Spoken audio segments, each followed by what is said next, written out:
गीतांजलि जी लखनऊ से। गुरुदेव के चरणों में कोटि कोटि नमन। महाराज जी, लोक व्यवहार में पूर्णतः दैन्य कैसे रहा जाए, ये बुद्धि बहुत विक्षेप करती है। कौन? हाँ, ये बुद्धि तभी तक विक्षेप करेगी जब तक आपकी रहेगी। आप जैसे अपने को स्त्री माने हुए हैं, शरीर माने हुए हैं, और जब तक आप अपनी बुद्धि अपने को स्त्री भाव में, शरीर भाव में लगाए तो विक्षेप ही देती रहेगी। और जब ये बुद्धि श्री कृष्ण चरणों में, प्रियाजू के चरणों में लग जाएगी और आप अपने को प्रियालाल का मानेंगे, प्रियालाल को अपना मानेंगे, उसी दिन हर विपत्ति, हर विक्षेप, हर निंदा, हर अपमान, हर तिरस्कार आपके हृदय में मोद पैदा करेगा, आनंद पैदा करेगा। ये बात सबकी समझ में नहीं आएगी। कोई किसी की निंदा करे उसे मोद होगा, आनंद होगा? नहीं होगा, वो जलेगा। कौन जलेगा? जिसने इस निंदा के पात्र शरीर को मैं माना है वो जलेगा, और जिसने प्रभु को अपना मान लिया वो आनंदित होगा।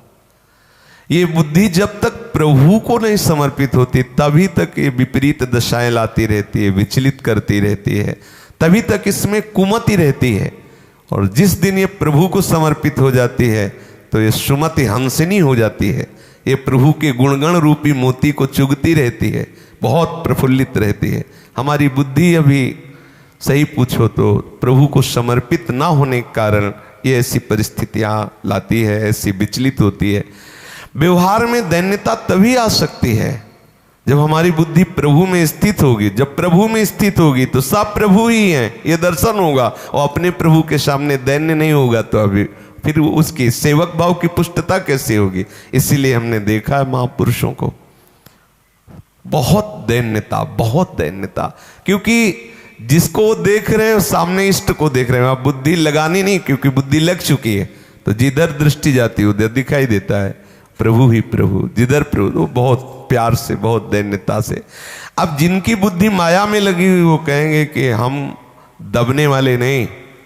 ये मानने से वीरता नहीं होती, नपुंसकता होती है कि सामने वाला आके गाली दे जा, तुम हाथ जोड़ दो। अगर वो गाली देगा उसके गाल में थप्पड़ मारेंगे। वो जो प्राकृतिक दशा में बुद्धि स्थित है वो हमारी बात नहीं समझेगा, हमें उसकी बात समझ में नहीं आएगी। आप प्राकृतिक धरा की बातों को अपनी बुद्धि में बैठा लेंगे तो ये बात होगी। अच्छा, अपनी दांत से अपनी जबान कट जाती है, आप कहाँ रिपोर्ट लिखाते हैं? अपने हाथ से अपने चोट लग जाती है, आप किसको रिपोर्ट? बोले वो तो मेरा हाथ है ना, तो ये मेरापन इतने में क्यों रखा? और फैलाओ, और फैलाओ। उदार चरितानाम वसुधैव कुटुंबकम, संपूर्ण संसार मेरा हो गया। अब अपने हाथ से ऐसे मारा जाए तो क्या होगा? अच्छा, छोटा सा अपना बच्चा होता है, ऐसे दाढ़ी पकड़ के और घसीटता है, पापा कह के ऐसे थप्पड़ मारता है तो उसको सुख मिलता है। और दूसरा कोई आके एक बाल में भी हाथ लगा दे तो उसके हृदय में तुम हमारी, वो अपनी शान शौकत समझता है। ये दूसरा भाव ही हमें दैन्य नहीं होने दे रहा। अगर सब में अपने इष्ट का भाव देखने लगे तो दैन्यता आ जाए। उमा जे राम चरण रत विकत काम मद को, निज प्रभु में देखहि जगत के ही सन करही विरोध।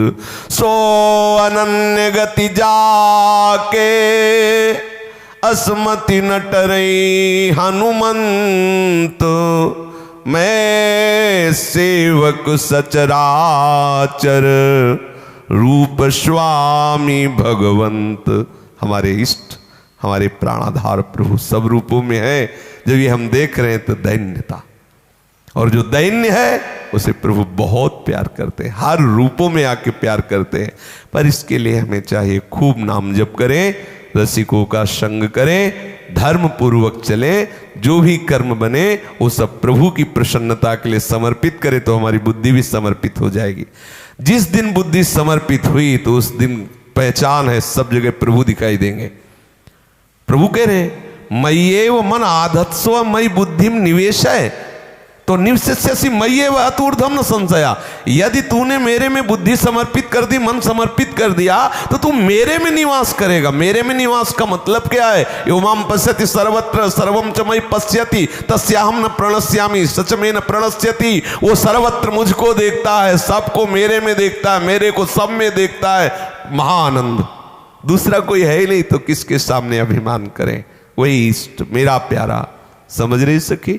जब तक ये भाव नहीं आएगा कि सब मेरे इष्ट हैं, तब तक वास्तविक दैन्यता नहीं आएगी। बनावटी दैन्यता तो हम कर सकते हैं, बहुत नीच है, अधम है। जब वो सभा में बोले तू नीच है, तू अधम है, दुष्ट पाखंडी, बाबा का भेष रख के दूसरों को ठगता है, तब लगे कि बात तो तुम सही बोले। आज तक जो मेरे हृदय में था वो आपके मुख से निकल गया। प्रणाम करते हो, प्रभु की तरफ दृष्टि, प्रभु देखो ये सब कह रहे हैं कि पाखंड, आप स्वीकार कर लो। रोना आ जाए। बाहर से दैन्यता का नाटक करा, अगर अंदर से दैन्यता है तो दूसरे के द्वारा किए हुए अपमान में वो समझता मैं इसी योग्य हूं, मैं इसी, उसे रोना आता है, मैं इसी योग्य हूं। प्यारे अब तो कृपा कर दो। देखो सब कह रहे हैं प्यारे अब तो कर, वो मैं कितना पतित हूं। देखो अभी तक तो कोई गवाही नहीं था, प्रमाण हो गया। ये सब लोग कह रहे हैं कि ये पतित है, नीच है। प्रभु आप पतित पावन हो।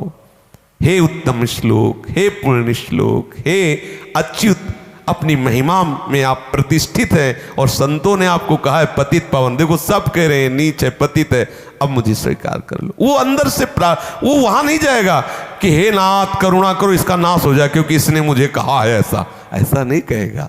वो ये कहेगा नाथ देखो ये मुझे बोले ना पतित, अब आप पतित पावन बनो।